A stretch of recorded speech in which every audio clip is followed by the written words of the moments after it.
Prontinho. Boa noite, então, pessoal. Vamos começar a nossa aula agora sobre transtornos de personalidade borderline com a psiquiatra Giovana, né? E essa aula vai ficar no nosso canal do YouTube, vocês vão poder acessar. Eu vou pedir para a Giovana iniciar falando um pouco, né? Igual a gente fez ontem na aula de ansiedade, falar um pouquinho sobre como ela faz o diagnóstico de borderline, né? E como que é o tratamento farmacológico. Ela fazer essa introdução, né? Ela vai se apresentar também novamente, porque tem pessoas hoje que não estavam presentes na aula de ontem, né?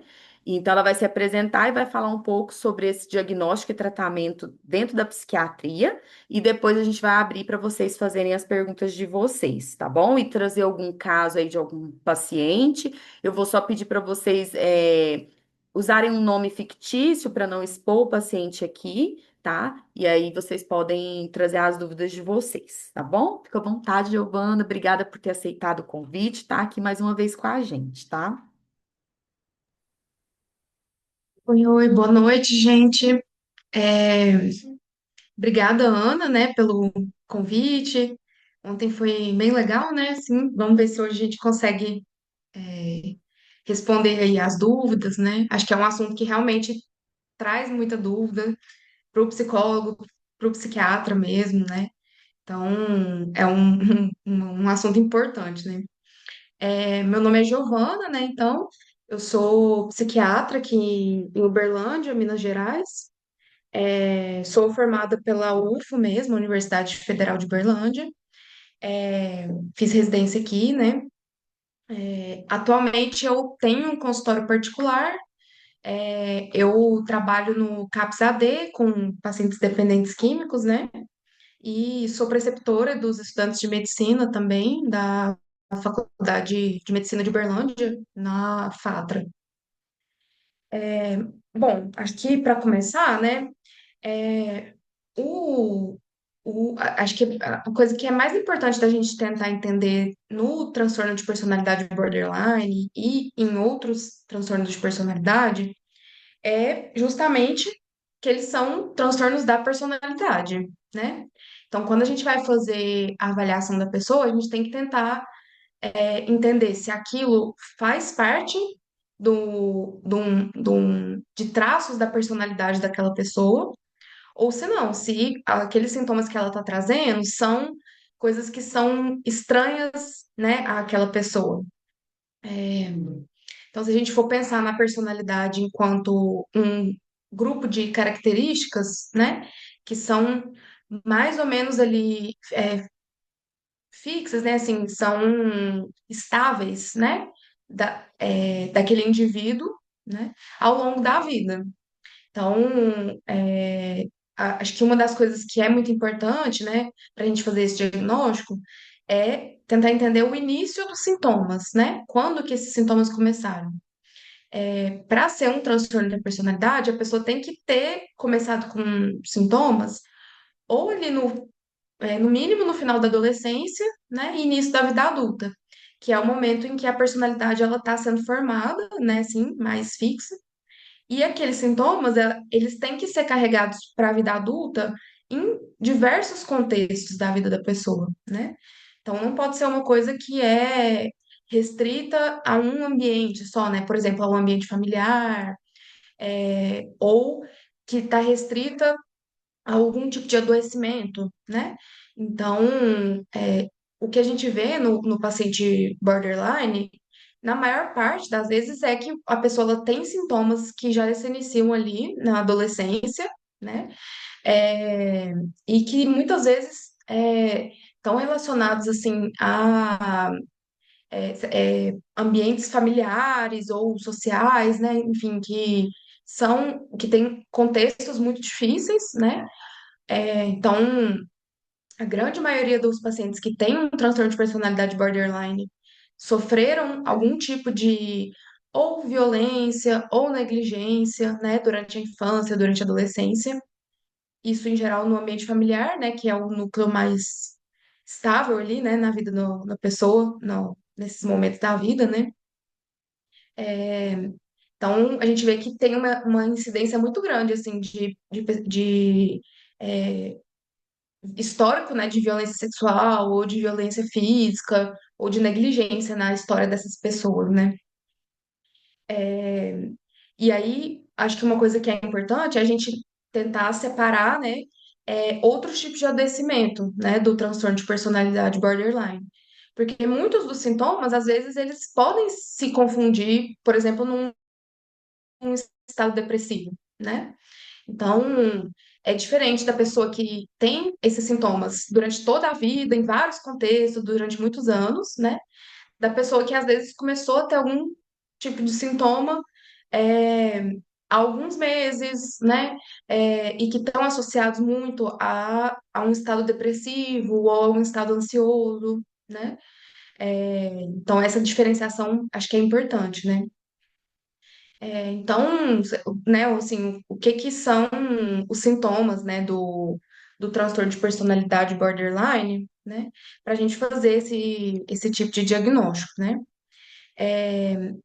Acho que uma característica que é muito, assim, muito visível, né, assim, é a instabilidade, né?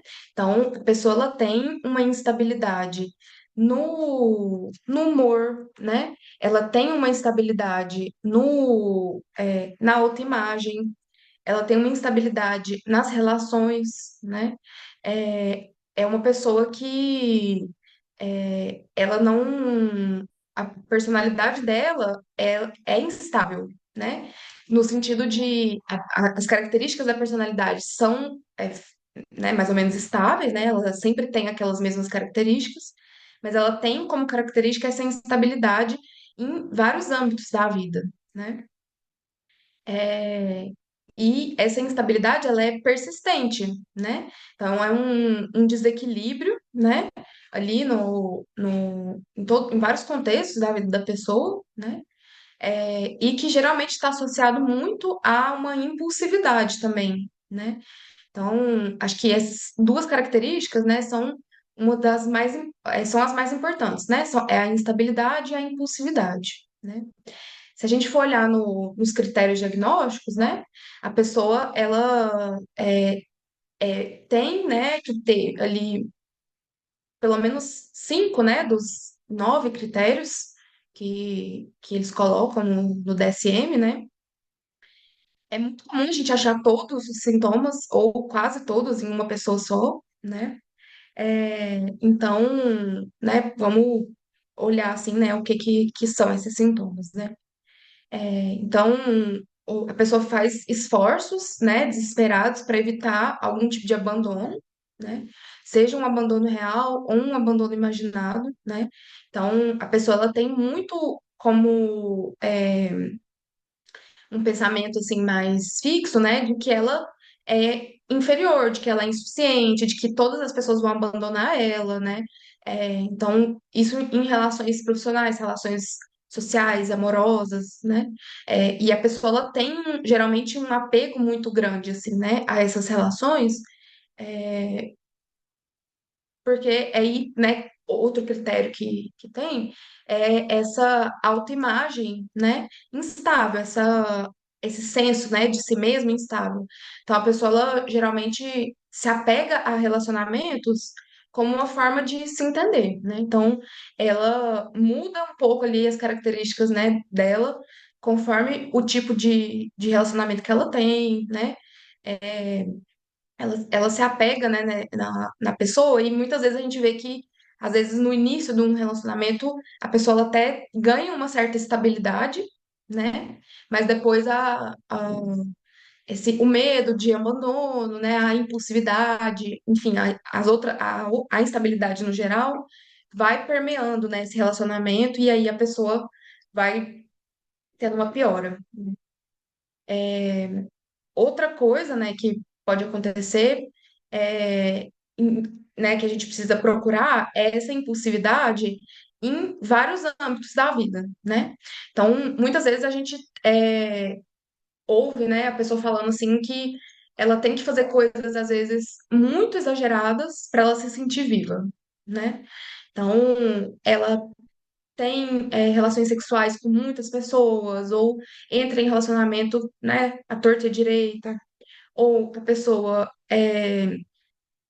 tem uma compulsão alimentar, né? Então, essa impulsividade na alimentação, ou a pessoa faz uso de substância, tem comportamentos, então, como dirigir de forma imprudente, né? Então, ela faz esses comportamentos, né, impulsivos e geralmente que a colocam em risco, né? Como uma forma de sentir alguma coisa, né? Sim, isso é um discurso que a gente tem muito, né, nos pacientes. Outra, outra característica que é muito prevalente, né, são as tentativas de suicídio ou os episódios de automutilação, né? Que também muitas vezes a automutilação tem vem junto com esse discurso, né, de sentir alguma coisa, ou, ao contrário, de um alívio, né, de sentimentos negativos, né, a própria instabilidade de humor, né, é, os sentimentos, né, de vazio, né, que a pessoa traz, episódios de raiva, né, assim, muito intensa, que podem vir com episódios de agressão, episódios de quebrar, né, objetos. Às vezes a pessoa tem problemas, né, assim, às vezes até legais, né, por episódios de raiva mesmo, assim. E por fim, o pensamentos, né, assim, paranoicos, ou sintomas dissociativos, né? Episódios dissociativos, né? A pessoa pode ter também. Então, é muito comum, assim, no border de ter, a pessoa ter episódios dissociativos, né? Em determinadas situações de estresse, né?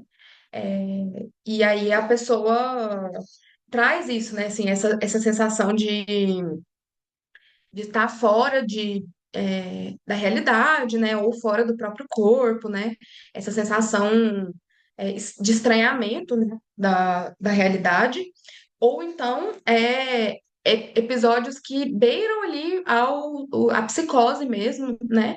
De a pessoa achar que está sendo perseguida, de a pessoa achar que está acontecendo coisas, né, que não estão acontecendo, né, e ter delírios, assim, geralmente de cunho persecutório, né, e uma coisa que é muito comum também são as pseudo-alucinações, né, que é, são diferentes das alucinações reais, né, dos psicóticos, porque é, é, geralmente são alucinações ou auditivas ou visuais, né? Mas que são diferentes das alucinações que são é, estímulos que beiram a realidade, né? Então, a alucinação real, a pessoa, ela escuta ou ela vê as coisas com características muito reais, né? Então, a pessoa escuta frases inteiras, tem conversas, né, dentro da cabeça. Quando é uma alucinação visual, a pessoa vê a coisa com muita clareza, né? E na pseudo-alucinação, em geral, os sintomas vêm ou em períodos que a pessoa está sozinha, ou às vezes no período noturno, geralmente na hora de dormir, né?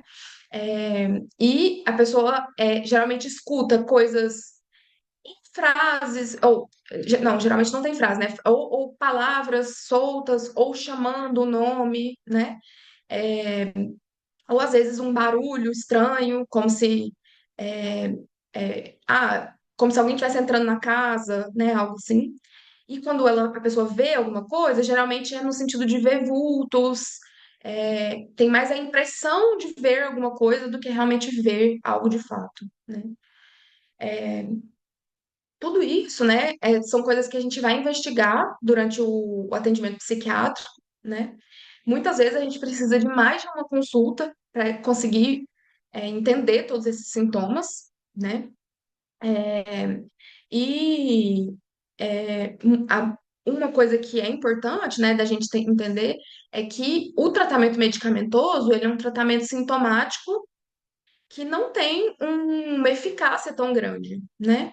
Porque a gente não está tratando um problema que é externo àquele indivíduo, né? A gente está fazendo um tratamento é, de sintomas que são da própria personalidade, né? Então, a medicação, ela não vai mudar a personalidade da pessoa, né? A pessoa ela vai continuar tendo as características pessoais dela, né? E o que a gente vai tratar é o que for de sintoma mais exacerbado, mais importante, né? Ou seja, a pessoa, por exemplo, tem episódios de automutilação, episódios de tentativa de suicídio muito grave, né?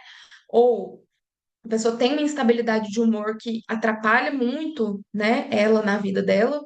Então a gente vai focar nesses sintomas específicos, né? Ao mesmo tempo em que a gente trabalha formas da pessoa ir trabalhando essas características pessoais dela, né? Ou, né, às vezes no atendimento psiquiátrico a gente consegue fazer isso, algum tipo de trabalho nesse sentido, mas principalmente na psicoterapia mesmo, né? Porque é um trabalho que é de longo prazo, né? Então, ainda mais em pessoas que são mais velhas, né?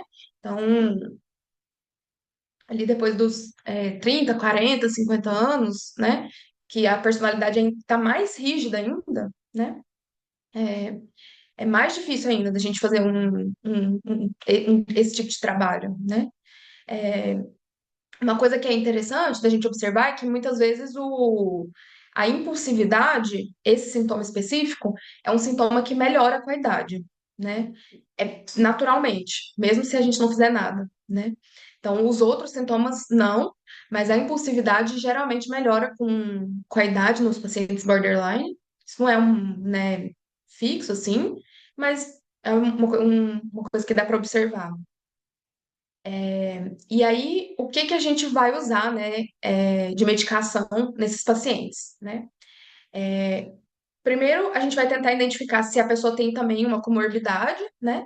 Então, o paciente borderline pode estar deprimido, ele pode ter um transtorno de ansiedade, né? Ele pode ter TDAH, ele pode ter, enfim, outros transtornos psiquiátricos, né? E a gente vai tentar tratar esses transtornos também, né?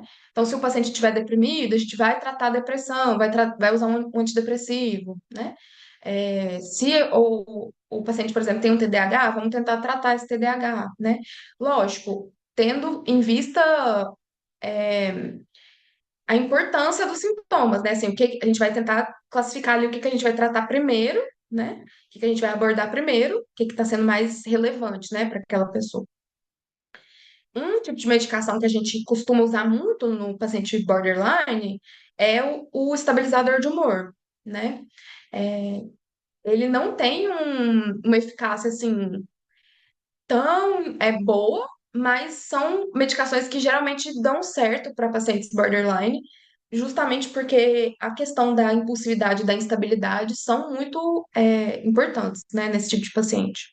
Então a gente vai usar medicações como o ácido valproico, o lítio, é, a quetiapina, o aripiprazol, né? Às vezes a carbamazepina. Todos são medicações que a gente chama de estabilizador de humor, né, na psiquiatria, e que são usados muito para essa classe, né, estabilizador de humor. Geralmente a gente usa para transtorno bipolar, né, mas a gente estende isso um pouco para pacientes que têm outros tipos de instabilidade de humor, né, que não seja do transtorno bipolar em si. O paciente borderline tem uma tendência maior a ter algum tipo de dependência química, né? Então, muitas vezes eles fazem abuso de medicação, né? Até como uma forma de alívio de sintoma, né? Ou, às vezes, como uma forma de busca de prazer mesmo, né? Então, é muito comum a gente ver pacientes que abusam de alprazolam, de Rivotril, de Zolpidem, né, assim, é, nessa tentativa de buscar alguma coisa que traga uma sensação de bem-estar, né? E aí, outro tipo de medicação, né, que a gente vai usar, muitas vezes, são os benzodiazepínicos, né, o próprio clonazepam, diazepam, enfim, mas tendo essa perspectiva de que, dependendo do paciente, o paciente pode fazer um abuso, né, do remédio. Geralmente a gente usa esse tipo de medicação em pacientes que têm episódios muito intensos de raiva ou de uma instabilidade que gera ali, por exemplo, um risco de automutilação ou de tentativa de suicídio, né? Mas muitas vezes a gente usa tentando buscar ali um auxílio de pessoas externas para ajudar aquela pessoa no controle medicamentoso, né? Então, às vezes, buscar a família ou buscar o companheiro ou a companheira, né? Falar, olha, a gente precisa ficar observando, né, assim, essa questão da medicação, né? Às vezes, viu que a pessoa está entrando numa crise, oferta um remédio para a pessoa, né?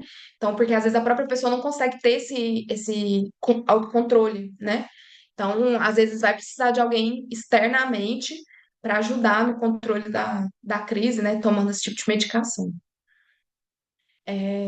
Mas, basicamente, né, assim, resumindo, a medicação, ela vem no para tratar algum sintoma específico, né? A gente não tem um tratamento medicamentoso que faça a cura, justamente pela própria característica do transtorno, né? Mas acho que, né, pra gente iniciar aí, é isso, assim.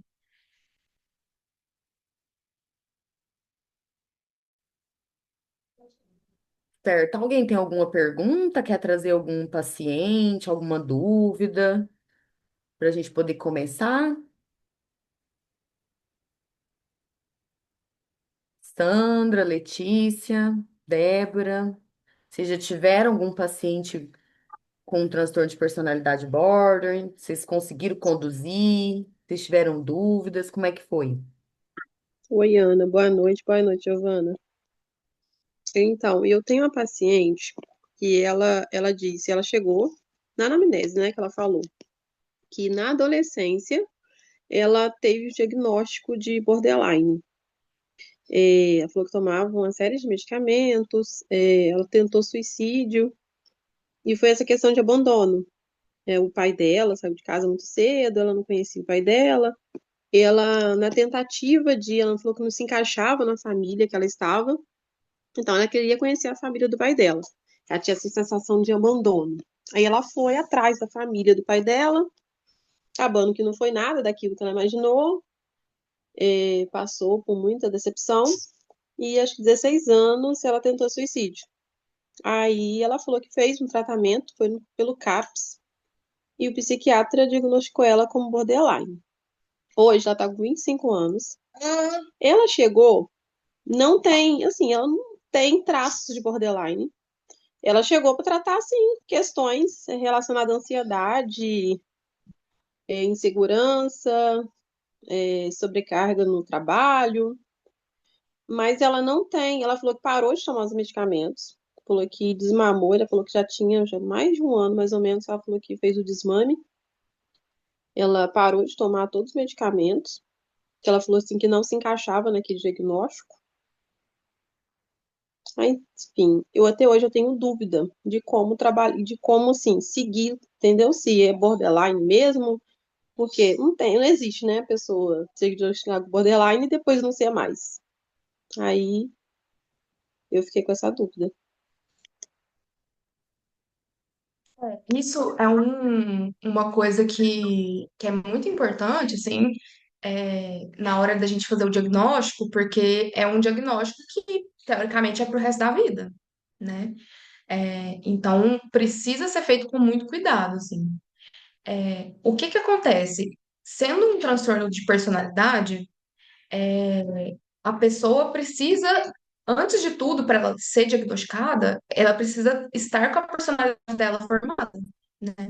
Uma pessoa com 16 anos ainda não tem a personalidade dela completamente formada, né? Então, o diagnóstico, embora a gente tenha muitos pacientes adolescentes que têm todas as características do transtorno borderline, né?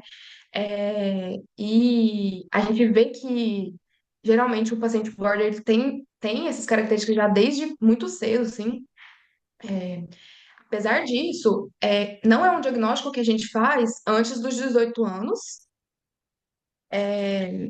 E, assim, se a gente for ter muito cuidado mesmo, né, a personalidade da pessoa, ela não tá totalmente formada ainda, mesmo com 18 anos, né?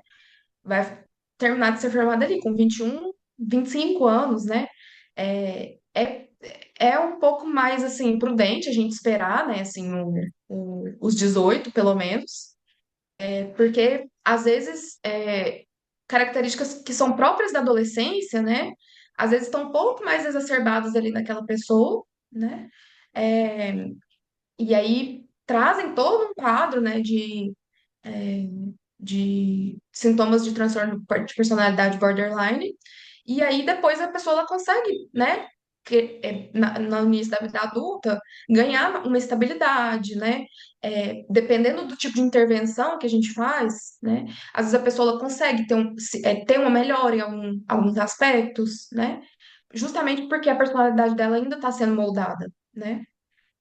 Então, isso é uma coisa que eu sempre falo, assim, com os meus pacientes que hoje em dia eu não atendo mais tantos pacientes menor de idade, né? Mas eu já trabalhei no CAPS Infanto Juvenil um tempo, e sempre falo assim, olha, às vezes o diagnóstico é importante para aquela pessoa, né? Então a gente chega a discutir isso, né?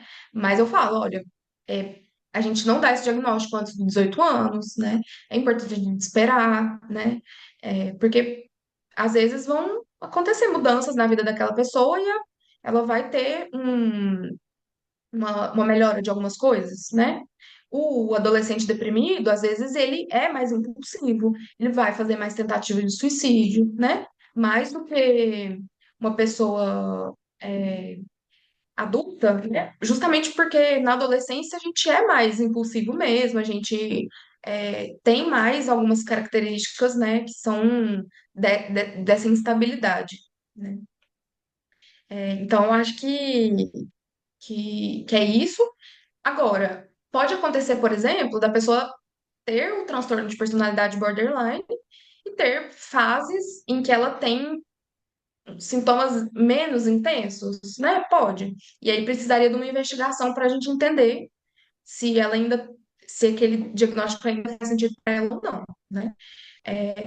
Mas não tendo essas características principais da instabilidade, da impulsividade, crises, né? Enfim, essa sensação de abandono, a sensação de vazio.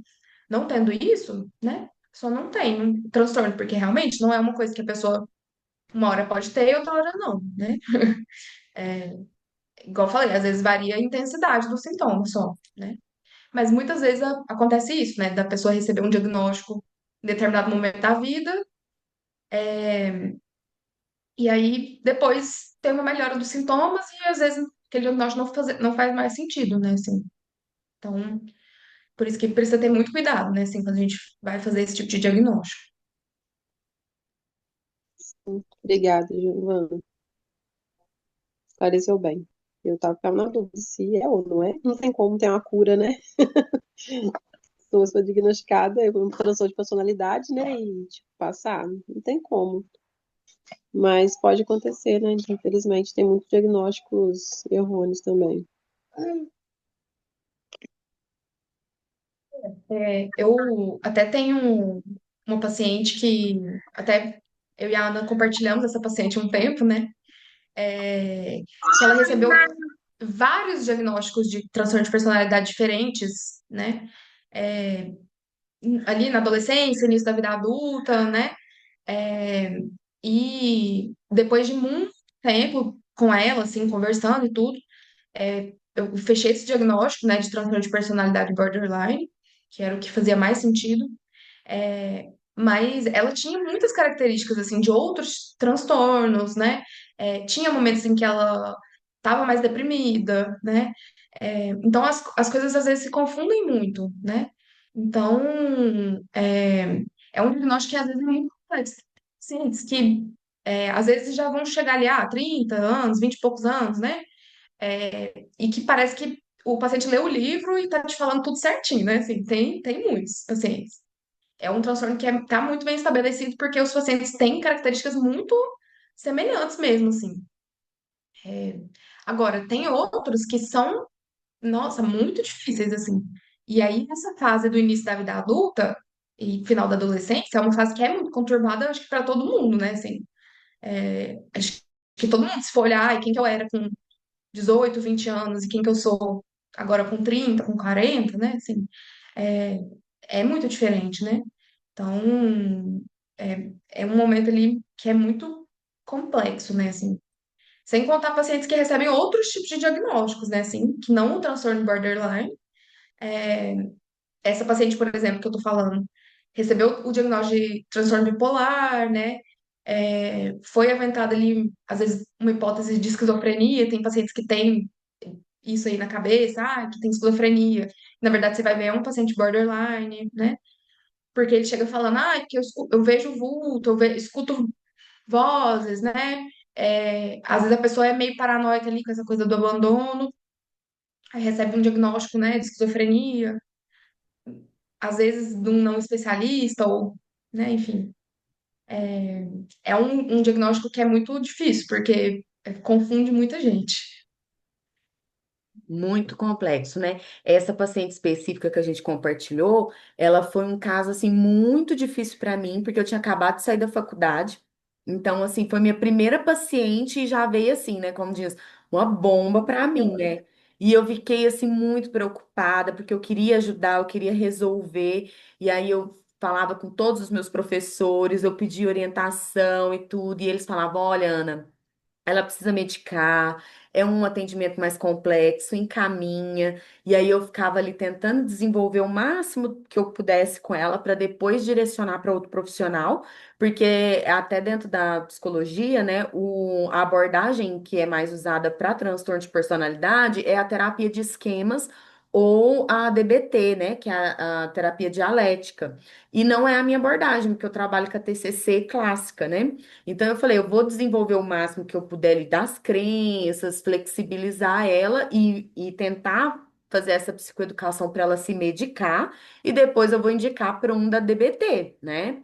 E foi assim que eu conduzi. Mas assim, foi muito complicado porque ela lia os diagnósticos, né, na internet e ela meio que manipulava, trazendo as características, os sintomas ali para dizer que era aquilo. Então, assim, e é tão difícil.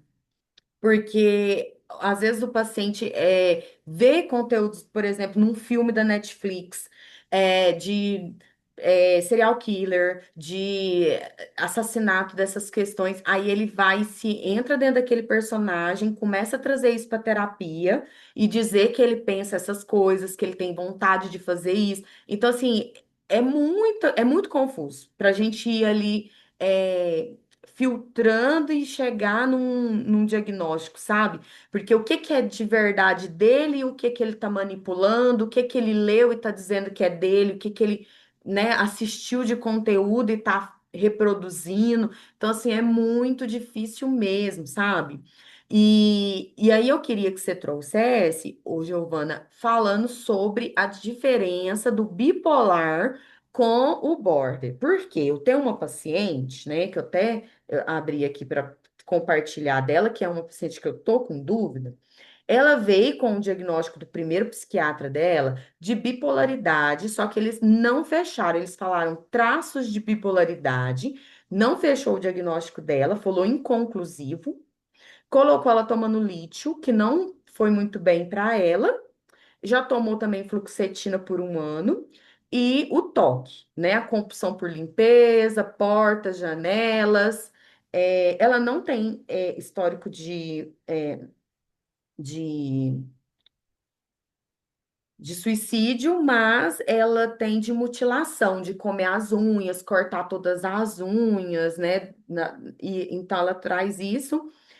A questão também da impulsividade sexual, então a compulsão por comida, então ela tá sobrepeso também, e esse toque com a limpeza, e a compulsão sexual de assim, ela traz assim que ela só teve prazer sexual numa relação que ela fez com um cara que era sádico.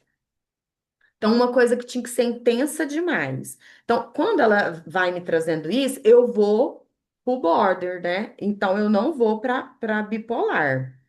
Mas aí, o psiquiatra trouxe o bipolar. Aí ela tava com lítio, parou o lítio fluoxetina. Hoje ela trocou de psiquiatra. Ela tá tratando com um Depakote de 500 miligramas e o Revoque de 50, né? E deixa eu ver o que que é mais que eu marquei. Ela tem essa questão persecutória de que tudo é uma ofensa para ela. Então, as pessoas do trabalho estão querendo prejudicar ela. O medo do abandono intenso do relacionamento dela, muito intenso, uma carência, uma negligência da infância, abuso sexual da infância, tem tudo isso no histórico dela. É, uma crença de desamparo muito grande, uma família muito problemática, né? Ela traz também. Então, assim, quando você foi falando, eu vi ela muito aqui dentro, né? Então, eu não acho que é um bipolar dentro do que eu conheço, mas é limitado. Mas, assim, porque o bipolar, pelo que eu entendo, é o quê? São crises de mania intensa, onde ele compra coisas que ele não precisa, onde ele tá muito eufórico, alegre, né? Aquela coisa, aquele êxtase, e outros momentos que ele tá com a depressão muito intensa. Então, o que eu entendo de bipolar é isso. Só que no DSM traz bipolar um, bipolar 2, aí eu já me confundo. E a questão do border, é border, né, que fala? Border? Faço uma Hum. bagunça na hora de falar. Esse nome é estranho, né, gente? Aí o que acontece? Eu vou e vejo muito disso nela, né? Essa carência, esse apego nas relações, essa carência. Então, assim, ela já tá apegada comigo, sabe? Então, eu já percebi isso também. Aí ela começou as sessões comigo com um conflitinho, porque ela também já veio desconfiada até comigo. Depois, agora ela pegou. Agora eu só, né, a paixão da vida dela. Então, assim, é bom, né, que você vê que a gente vai criando vínculo e tudo, mas, assim, aí eu já fui vendo essas características, né? E eu não vejo ela em estados de mania. Eu acho que o humor dela sempre é mais depressivo. Pelo que ela me fala, me relata e pelo que eu observo nas sessões, sabe? Então, mais ou menos é isso. Uhum. É. Isso acontece muito, assim, da pessoa ter um diagnóstico de transtorno bipolar, né? E, na verdade, ter um transtorno de personalidade borderline, né? O que é a diferença, assim, crucial, né? O transtorno bipolar, para a gente fazer esse diagnóstico, a pessoa precisa ter tido pelo menos uma vez na vida um episódio de mania ou de hipomania, né? É isso, o diagnóstico, né? Em geral, os pacientes bipolares, numa regra assim, em geral, têm mais episódios de depressão do que de mania, mas para você ter esse diagnóstico de bipolar, você tem que ter tido a mania ou a hipomania uma vez na vida, pelo menos. O que é a hipomania ou a mania, né? É uma alteração de humor sustentada, né, por pelo menos uma semana, em geral é mais do que uma semana, em que a pessoa tem uma elevação de humor, né, ou uma euforia ou uma disforia, né, que seria uma irritação, um nervosismo, né, associada à elevação de energia, uma diminuição na necessidade de sono, né? Uma alteração na fome, ou a pessoa não come nada, ela come demais, né? E uma elevação na autoimagem, né? Então a pessoa fica mais achando que ela é mais importante, que ela é melhor do que os outros, que ela às vezes a pessoa chega a ter pensamentos que beiram ali o delírio, né? Ou às vezes, se for um episódio de mania, às vezes a pessoa tem realmente delírios, né? De grandeza. Então, da pessoa achar que ela tem dinheiro, que ela não tem, que ela vai receber um, um, um- um- uma herança, ou que ela, por exemplo, eu tive um paciente que ele, enquanto ele estava num episódio ali mania, assim, não tão grave, mas uma mania. Ele achava que ele ia conseguir construir um centro de cultura, de uma hora para outra, que ele ia chamar a Beyoncé e a Beyoncé ia aceitar, sabe? Então, que ele vai entrar em contato com o pessoal da Beyoncé. Então, assim, um senso de grandeza muito grande, né? Assim, e todas essas alterações, elas ficam sustentadas, né? A pessoa ela tem isso por vários dias seguidos, né? Sem períodos de melhora. Então, a pessoa tem, a gente fala uma semana, né? Mas em geral é mais do que isso. É, e aí, na mania, a pessoa tem é um episódio mais grave, né? Então, a pessoa às vezes vai precisar de uma internação, né? Ou a pessoa vai precisar de algum tipo de intervenção medicamentosa, né? Assim, porque ela pode ter ali comportamentos sexuais de risco. Às vezes a pessoa eu tive paciente que, tava achando que tava tão rico, que tava dando dinheiro na rua pro pessoal, sabe? Então, assim, a pessoa vai gastando dinheiro, vai se colocando em situações ali, né, muito, muito imprudentes mesmo, né? E o que é muito importante, isso não é da pessoa. A pessoa não é assim, né? Então, o transtorno bipolar, ele é como se fosse externo à pessoa, né? Por exemplo, uma depressão, né? A mesma coisa. Então, eu depressiva sou diferente, né? Então, o paciente em mania ou em hipomania, ele é diferente do paciente no estado normal dele, né? A personalidade dele não é aquilo, né? Porque, sim, a gente conhece, né, pessoas que, por exemplo, que tem um senso de si ali muito inflado, né? Assim, uma coisa de grandeza e tudo, e que aquilo ali faz parte daquela pessoa. Pode acontecer, né? É, mas para ser um episódio de mania ou de hipomania, isso tem que ser exagerado, isso tem que ser para além do que aquela pessoa é, né? Ou seja, o paciente bipolar, ele tem uma possibilidade de ficar estável e ficar bem, né? Então, se ele tiver ali, às vezes, numa fase mais tranquila, né? Às vezes até sem tratamento, a pessoa às vezes passa anos da vida sem um episódio, né? Ou então, tá tomando medicação, né? E, nossa, tô tomando remédio não sei quanto tempo, tô estável, não tô nem deprimido, nem em mania, né? Tô bem, consegue ter uma vida ali normal, né? A personalidade daquela pessoa, do paciente bipolar, pode ser uma personalidade disfuncional também. Então, o paciente bipolar pode ter um transtorno de personalidade, porque são duas coisas diferentes, né? O borderline, essas oscilações de humor, elas são muito mais rápidas e muito mais frequentes, né? Então, a pessoa ela não tem, geralmente, uma alteração de humor que fica fixa ali muitos dias, muitas semanas, né? A pessoa, em um dia, às vezes passa do céu ao inferno 10 vezes, né? Então, ela tem uma crise de raiva, logo depois ela já se arrepende, chora, ela é a pior pessoa do mundo, aí ela tá super deprimida, né? Triste.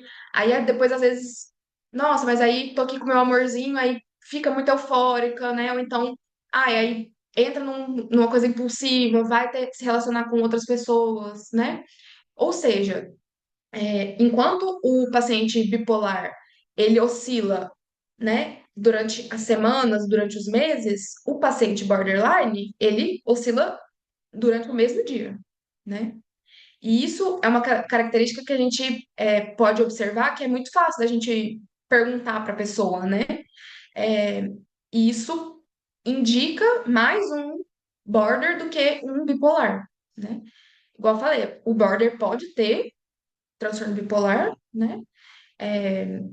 Mas, em geral, o que a gente vê, assim, que às vezes eles falam, que falaram que eu tenho bipolar, tudo, e na verdade é isso, né? Leigamente, muitas vezes as pessoas chamam de bipolar aquela pessoa, né? Que, um dia ela me cumprimenta e no outro não, né? É o jeito leigo, né? Mas isso não é o bipolar, né? O bipolar, ele tem que ter essa alteração que é mais prolongada, né? Vamos dizer. Em relação à sua paciente específica, né? Lógico que não tem como, né, fazer diagnóstico assim, sem ver a pessoa. O Depakote é o ácido valproico, né? É o divalproato de sódio, na verdade, é um estabilizador de humor, né? E é o Revoque, né, que você falou? O Revoque é um antidepressivo, né? É uma combinação muito comum, assim, da gente fazer para o paciente borderline, tentando melhorar ali os sintomas de humor, né? Então, tanto da instabilidade quanto desse humor mais deprimido, assim. Uhum. Então, é assim, porque o psiquiatra tá com inconclusivo de bipolar, mas se fosse Borden também ia manter essa medicação, é o mesmo tratamento. Não ia mudar nada. E ela tá se sentindo bem, viu, com essa, assim, tirou o lítio e o fluoxetina e agora trocou esses, ela tá respondendo legal. Então, assim, é o mesmo tratamento, qualquer um dos dois. Até é. O paciente bipolar, a gente não costuma usar antidepressivo, Hum, porque ou eles não respondem muito bem, ou às vezes eles fazem uma virada maníaca, né? Então, às vezes a pessoa tá ali deprimida, você coloca um antidepressivo, ele vira a chave. Aí entra num episódio de hipomania, de mania. hum, Então, para a gente usar antidepressivo em um paciente bipolar, tem que ser um caso muito específico e com hum, muito cuidado. A pessoa tem que estar usando um estabilizador de humor numa dose boa, assim, tem que ser acompanhado direitinho, porque realmente, geralmente, ou não funciona ou dá problema. Às vezes a pessoa fica mais irritada, né, assim, fica mal. hum, A pessoa usar antidepressivo, às vezes, por exemplo, eu tenho muitos pacientes, né, tem esse meio diagnóstico ali de bipolar. Aí você vai perguntar, mas e o que você já usou durante a vida? Aí ele vai falar um monte de antidepressivo, às vezes usou só o antidepressivo durante um tempo. E como é que foi? Ah, normal, foi tudo bem, ajudou. Isso é uma coisa que diz contra o diagnóstico de bipolar, né? Não é definitivo, mas diz contra. hum, Então, o tratamento para ela, se for um transtorno borderline e tudo, né? Tá dentro do esperado, assim. E o mais importante do tratamento psiquiátrico é resposta, né? Então, se a pessoa tá se sentindo bem, independente do diagnóstico, né? É, Assim, e a gente até fala tá isso dando para o certo. paciente, né? Fala assim, olha, o diagnóstico é um rótulo que o que a gente precisa é diminuir seus sintomas, é te dar mais qualidade de vida, né? Não fica preso à nomenclatura ali, né? Mas assim, tem pacientes que eles ficam numa necessidade, né? Por que que eu sou assim? Por que que eu me comporto desse jeito? Ele fica ali até sem identidade. Então, assim, não, eu sou assim porque eu tenho TDAH. Ah, eu penso desse jeito, eu me comporto dessa forma porque eu sou border, né? Então, assim, às vezes ele precisa disso como uma resposta para como ele é no mundo, né? Que ele fica com esse senso de estar perdido, né? Mas eu acho que cai muito nesse diagnóstico aqui, essa paciente minha, né? Aí eu Então, tô eu vou tentando pensar, né? contato com o psiquiatra para entender por que que ele falou bipolar e por que que ficou inconclusivo, né? Para poder trocar uma ideia com ele em relação a isso, sabe? Mas não consegui. Mandei e-mail, ele não respondeu, é bem difícil. Mas é isso, né? Sim. Tá. Alguém tem pergunta, gente? Pode falar, Giovana. Não, assim, até se você for pensar o paciente, a pessoa, né, que tem o borderline, que ela tem esse senso de si, esse senso de identidade instável, né? Às vezes um diagnóstico é o que às vezes a pessoa precisa mesmo, né? Então, e ela vai buscando aquilo porque realmente ela às vezes não sabe quem ela é, né? Tá, dependendo da pessoa que eu tô de um jeito, do outro, eu sou assim, sou assado, né? É, e aí, muitos pacientes borderline às vezes chegam com diagnósticos que eles acharam. Ah, eu entrei nos fóruns do Facebook, ou Facebook acho que nem entra hoje demais, né? TikTok, sei lá, tô velha. É, e aí eu fui olhando e, nossa, dá certinho. Gente, às vezes eu falo. se o paciente chega com esse diagnóstico de borderline aí na cabeça, que ele mesmo achou e tudo, escuta, porque muitas vezes é mesmo. Geralmente o paciente border, ele mesmo acha o diagnóstico porque ele vai atrás de querer saber, de ter essa identidade, né? Porque isso faz parte do transtorno, né? Essa dificuldade de ter uma identidade estável, E né? nem todos, Giovana, têm a tentativa de suicídio, né? Tem uns que não têm. E o que eu vejo muito é a carência afetiva forte demais, porque todos nós temos aí um pouco de crença de desamparo, a gente quer ser amado, a gente tem alguma negligência, alguma coisa em relação aos nossos pais, mas neles é intenso demais, né? Então, assim, não me chamou para sair, então aquilo ali já é uma coisa grande, né? Então, eles são muito carentes, que eu percebo assim, né?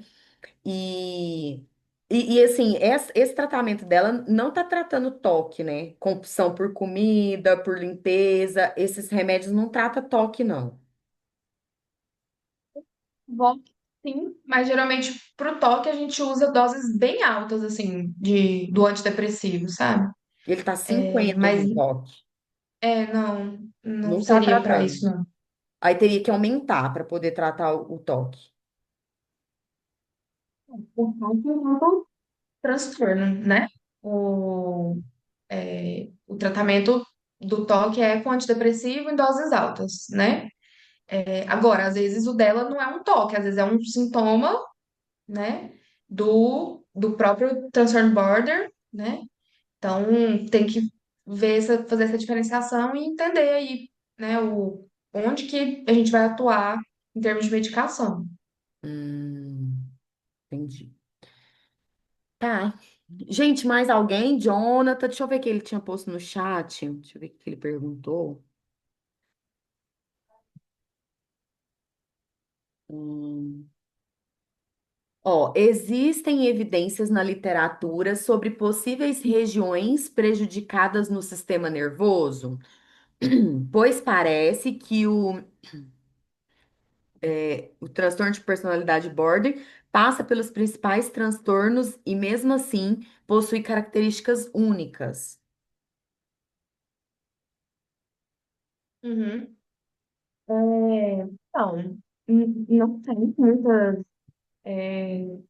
evidências assim de alteração de neuroimagem ou neurológica mesmo, né? O que às vezes a gente vê é uma diminuição na função, né? Em determinados momentos do córtex pré-frontal ou dessas áreas, né? Do córtex que tem a tomada de decisão racional, né? E aí isso às vezes se relaciona com a impulsividade, né? Também a gente vê que tem às vezes alguma uma caracter ou uma certa alteração na amígdala ali, né, que está relacionada com a questão do medo, da paranoia, né? Mas nenhum desses estudos conseguiu achar uma característica que seja exclusiva do transtorno de personalidade borderline, né? Essa característica, por exemplo, uma redução de volume da amígdala ou do córtex, né? É, isso a gente encontra em vários outros transtornos, né? Então, isso está relacionado ao sintoma impulsividade, por exemplo, né? Não está relacionado ao transtorno borderline. O que a gente vê é muito mais características sociais em comum dessas pessoas do que características de neuroimagem mesmo, né? Ou de avaliação funcional do cérebro, né? Então, está muito mais relacionado ao ambiente do que a alguma alteração cerebral. E a gente também não tem tanto uma correlação genética, né? É, mas a gente tem ali uma correlação ambiental, né? Então, ter um pai ou uma mãe que tem algum tipo de transtorno de personalidade, né? está, de certa forma, relacionado a o desenvolvimento do transtorno de personalidade borderline, mas particularmente eu acredito que tenha muito mais a ver com estímulo mesmo, né, assim, com criação, do que, de fato, alguma alteração genética específica. A gente também não tem nenhum gene, né, algum grupo de genes que pelo menos até agora, né, encontrados que estão correlacionados a esse transtorno específico.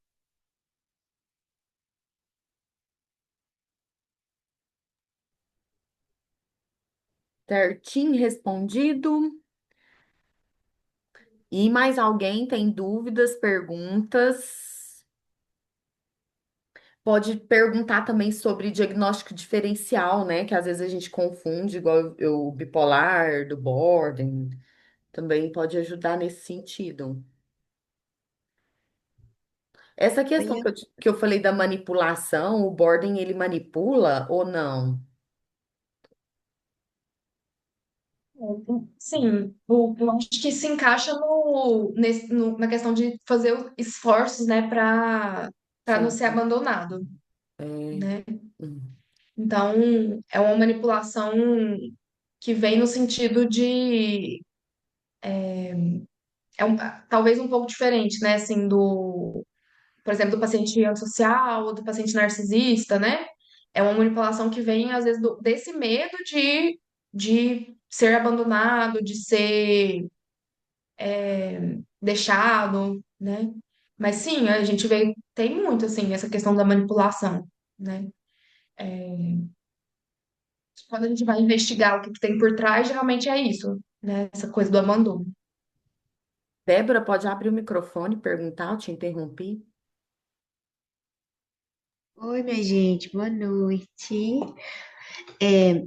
Eu aproveitando que algumas pessoas trouxeram experiência de caso clínico, eu ainda não tive a oportunidade de atender nenhum paciente com Borden, né? Mas durante a supervisão de estágio da faculdade, eu tive um colega que estava atendendo um paciente que a gente tinha essa hipótese diagnóstica. E aí, depois disso, como, né, eu fui navegando por outros caminhos, eu não voltei mais a estudar sobre isso. Então, quando a médica foi falando, eu fui fazendo esses links com um paciente que era desse meu amigo. E aí eu percebo muito que a paciente na época trazia uma compulsão por compras, ela fazia muita compra assim que não precisava, por exemplo, bolsa, festas e o consumo exagerado da bebida alcoólica, também, se eu não estou enganada, como é que era mesmo? Sexo também, tudo muito intenso.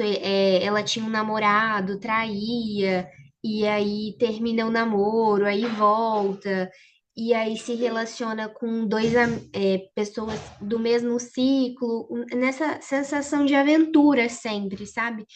E aí eu fui linkando assim que Giovana foi falando e me esclareceu assim, porque a gente sai muito imaturo da faculdade, né? Acaba que a gente não consegue, é, como é que eu digo? Acaba que fica difícil mesmo para a gente diagnosticar. Psicodiagnóstico é complexo, principalmente no início, assim, algo que eu tenho bastante dúvidas. Mas algo que me esclareceu bastante é que não necessariamente o paciente ele precisa ter todos vamos colocar assim, esses pré-requisitos que tem no DSM para a gente considerar. Então, essa avaliação vai de como a gente interpreta, né? A essas vivências que a paciente traz. Assim, trouxe algumas, mas são várias outras que hoje, se eu tivesse atendendo essa paciente, com certeza eu acreditaria que ela era uma fortíssima candidata a Borden mesmo.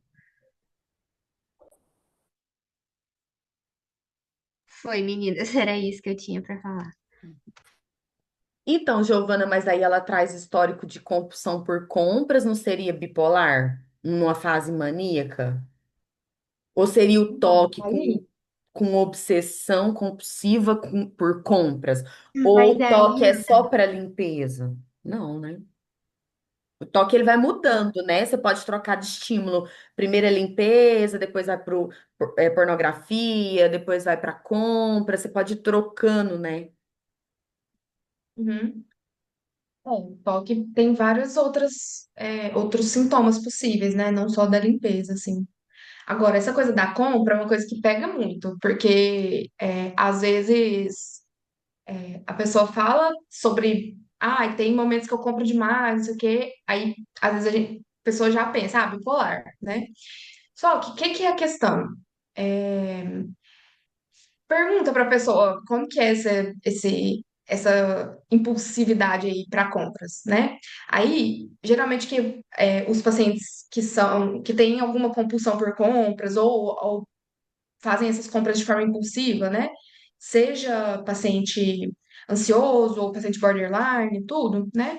Como que é? Eu tava meio triste, aí eu fiquei olhando lá e aí eu comprei um monte de coisa e aí, nossa, foi super bom, mas depois eu me arrependi, né? E isso é uma coisa que geralmente acontece. Ou então, pergunta para a pessoa quantas vezes isso acontece, né? Como que é que isso acontece? Foi um episódio muito específico da vida da pessoa, em que ela estava fora de si, vamos dizer, né? Entre aspas. Ou é uma coisa que acontece com muita frequência, né? Porque às vezes o que a gente vê é a pessoa, ela usa as compras, né? Como uma forma de prazer, né? Da mesma forma que a pessoa vai de forma impulsiva atrás de sexo, de comida, de alguma aventura, né? Igual a Débora falou. Isso é uma coisa que é muito comum no paciente borderline, né? De ir procurando coisas para se sentir vivo, né? Inclusive coisas, né? Com um potencial negativo grave, né? Assim, então, de se cortar, de usar substância, na questão do álcool. E aí a pessoa, se a gente for investigar o que que é essas compras que ela faz, né? Nossa, lá em casa tem não sei quantos batons, não sei quantos chapéus, não sei quantos, não sei o quê, e a pessoa, né, o que que você compra? Você vai perguntando, né?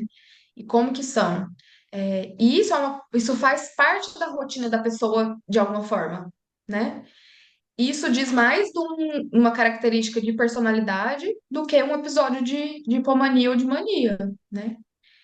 De novo, na mania, na hipomania, a pessoa ela está fora do normal dela, né? Então, é importante a gente entender isso, em que contexto, né, que a pessoa faz essas compras. E aí é muito comum do paciente, da pessoa que tem transtorno border, às vezes, né, ter essa questão com compras, no sentido mesmo de fazer coisas impulsivas que geram prazer, né, como, né, as outras coisas que a gente falou aqui. Então, por isso que a gente tem que investigar o como isso acontece, né, quando isso acontece, assim. É que no bipolar, então, é algo que não é tão frequente, é só nas fases de mania. E ele depois se arrepende porque comprou e entende que ele não precisava. No border, não. Ele faz isso frequentemente, faz parte da personalidade dele. Isso. Uhum. O arrependimento, né? Então, assim, muitas vezes sim, porque ele entende que isso traz prejuízo, né? Então, às vezes a pessoa entra em dívidas, né? Da mesma forma, ah, por exemplo, né? O uso de álcool, né? Então, no outro dia, às vezes a pessoa, ela percebe, né? Putz, fiz um monte de coisa que eu não queria ter feito, né? Mas, né? Isso faz parte aí da rotina dela, vamos dizer. O paciente bipolar, ele tem isso só durante a fase de mania, né? É, e tem arrependimento, sim, né? Porque em geral, não é só a compra, né, que aconteceu. Então, a pessoa, depois que ela sai da crise, ela vai, bom, ter muita coisa para refletir aí, né? Porque geralmente ela fez um monte de coisas que não fazem parte das coisas que ela faria, né? Então, é até muito comum do paciente bipolar entrar depois numa depressão ou minimamente liberar uma depressão, às vezes por vergonha, por culpa, né, das coisas que aconteceram, assim. Uhum, Tem paciente que gasta milhares e milhares de reais, né, assim, numa crise de mania, né, e aí depois que sai da crise aí, né? Então, putz, é muito difícil mesmo, né? Assim, não é uma culpa assim só eu fiz alguma coisa impulsiva, né? Um, que é uma coisa até mais profunda, assim, né? De não ter tido controle sobre si mesmo no nível mais básico, né? Assim, uhum, é. A Júlia perguntou, né? Se a pessoa só percebe quando ela sai da fase. Sim, a uhum, pessoa só percebe depois que ela sai da crise de mania, né? Então, isso é importante, né? O paciente em hipomania, em mania, ele não percebe que ele tá naquele estado, né? uhum, Muitas vezes ele é, tem alguns que até conseguem perceber que eles estão um pouco mais acelerados, com mais energia, né? Mas a pessoa, em geral, vai considerar isso algo bom, né? Mesmo que ela esteja fazendo coisas que são ruins para ela, né? Ela não vai ter esse insight, né, de que ela tá doente. Então, isso é uma coisa também, né? O paciente em mania, ele não consegue perceber que ele está adoecido, né? Assim uhum. como o paciente psicótico, por exemplo, né? Também não consegue entender que ele está adoecido. E, Giovana, eu tenho uma outra paciente que eu atendi a ela, que ela tem todas essas características do border, mas ela não tem essa questão do apego, assim, ela não tinha muito vínculo nas relações com a família, ela traía também o namorado, igual a Débora falou, e não sentia arrependimento de ter traído, e ela gostava dessa adrenalina de fazer esse tipo de atitude, né? Então, de beber, de trair, essa adrenalina deixava ela muito, muito bem. E aí seria border, se a pessoa não tem essa questão de apego nas relações, e essa coisa de muito de querer adrenalina. Aí precisa, né, assim, acho que talvez investigar melhor, assim. É, a gente tem que tentar chegar na, vamos dizer, na crença, né? Assim, o que é que, né, leva a pessoa a fazer essas coisas, Ela né? teve muitos É, diagnósticos, sabe, Giovana? E ela tem 22 anos, muito novinha. Mas ela sempre foi problemática desde a adolescência. Ela sempre teve problema com drogas, com sexo, sofreu abuso. E assim, e não tem um diagnóstico fechado, nunca fez um tratamento certo. uhum. Uma coisa que é relativamente comum, né? De a gente não conseguir fechar um diagnóstico específico de transtorno de personalidade. Não, desculpa, de fechar um diagnóstico de transtorno de personalidade específico, né? Então, Hum. por exemplo, aquela pessoa tem um transtorno borderline, aquela pessoa tem um transtorno narcisista, aquela pessoa tem um transtorno, né, enfim, dependente. Às vezes a pessoa tem traços de personalidade disfuncionais de vários transtornos, né? E ela tem um transtorno de personalidade ali indeterminado, né? Que não tem um nome, que é uma coisa específica dela. Agora, uma coisa que não é tão comum, mas que pode acontecer, às vezes na parte comportamental, né, da pessoa borderline ter semelhanças com o paciente antissocial, né, o paciente psicopata, né, entre aspas. Hum. Então, Isso pode acontecer, de às vezes a pessoa ter essa questão da impulsividade, né, e tudo que é uma característica também do antissocial, né? Mas é muito difícil a gente pensar o diagnóstico assim, né, sem ver a pessoa, porque é o que eu falei, são diagnósticos complexos, né? Às vezes vai levar muitas consultas aí e ainda assim você não vai entender, né? É, E às às vezes vezes é, só é igual daqui você falou, às vezes é dois 5, 10 anos diagnósticos você junto, né?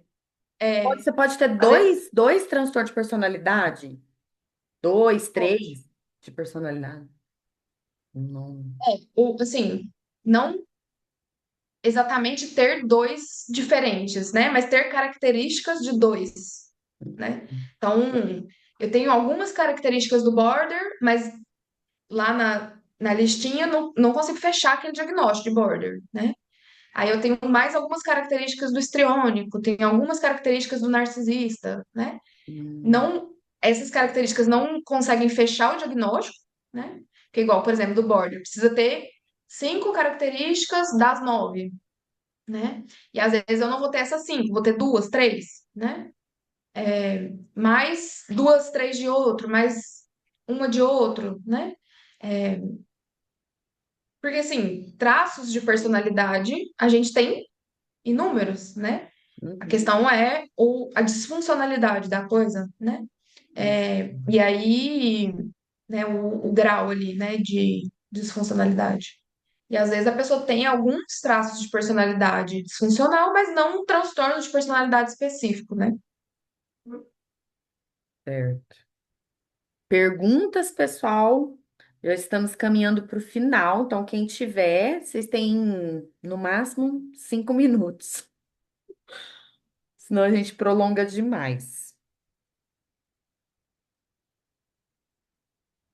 Não? Tudo ok? Então a gente vai fechar a aula de hoje. Vou fazer só um videozinho aqui, né, para a gente postar, que é importante. Tudo ok? Eles já falando.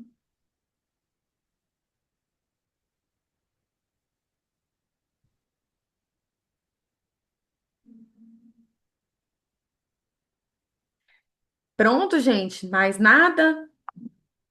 Jonathan tá agradecendo, obrigada. A Sandra também gostou muito. Que bom, gente, que vocês gostaram. Então, a Giovana vai falar um pouquinho aí do, dos meios de contato com ela, caso vocês queiram indicar pacientes para ela, né? Que eu falei para ela fazer isso ontem também. Ela faz atendimento online, a agenda dela tá um pouquinho pesada, né? Mas se vocês tiverem pacientes que queiram indicar para ela, eu vou pôr aqui no chat novamente, né? O telefone dela e a clínica aqui em Uberlândia que ela atende. Então, me fala de novo aí, por favor, Joana. Claro. Eu atendo no Espaço Conviver, aqui em Uberlândia, né? E meu telefone é 9944 0882. É o DDD 34, né? Uhum. Aí fala direto com a minha secretária, né? Aí só, igual eu falei ontem, né? Só pedir para o paciente falar, fui indicado pelo psicólogo e tudo, que aí geralmente eu consigo arrumar Isso, uma vaga. encaixar, né? É 99440882. Isso. Perfeito, muito E, bom. Giovana, você costuma usar a sua rede social? Vou fazer uma moto aqui alta. Algum Então, Instagram? Alguma mídia eu não tenho social? Instagram, gente. Jura? Eu ia te marcar no post que eu ia fazer. Ela só Eu tem o tenho, pessoal. então, quem sabe uma hora eu faço meu Instagram Uhum. profissional, né? Certinho, gente? Então vamos finalizar. Quero agradecer demais. A gente queria ter feito a aula em agosto, né? Porque era o mês do psicólogo, para poder comemorar aí junto com vocês, mas não foi possível. Eu tive um problema no YouTube, no dia não deu certo. E aí, mas Graças a Deus agora deu certo, a gente fez essas duas aulas. Eu acho que contribuiu muito, né, para o aprendizado de vocês.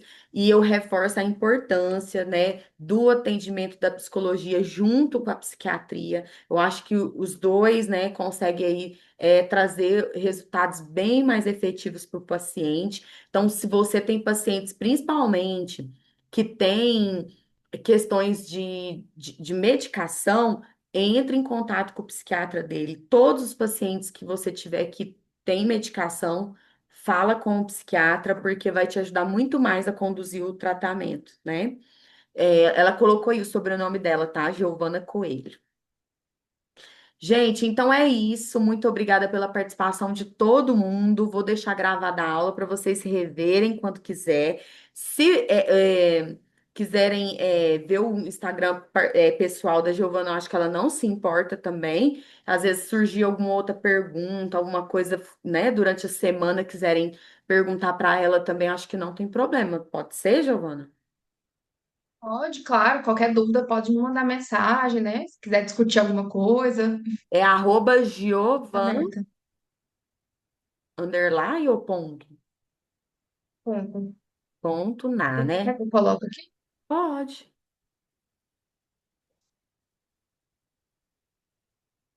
Meu Instagram. Muito bom. Então é isso, gente. Beijo para todo mundo. Muito obrigada de coração, Giovana. Espero que a gente tenha mais encontros assim, porque foi muito bom mesmo, tá? E a gente vai continuar aí mantendo contato. Eu vou indicando meus pacientes aqui de Uberlândia, porque eu gostei muito do seu trabalho. Você me ajudou muito com a minha paciente lá, que era um desafio muito grande, e ela melhorou muito. A mãe fala comigo até hoje, e eu fico muito feliz, né, da gente poder conseguir ajudar uma família, né? Porque as pessoas, principalmente com transtorno de personalidade, sofrem muito. Sim, com certeza. Obrigada também por ter me convidado. Qualquer coisa, estamos à disposição. Então, tá. Beijo, gente. Boa noite, bom fim de semana para todo mundo. Fiquem com Tchau, Deus. tchau.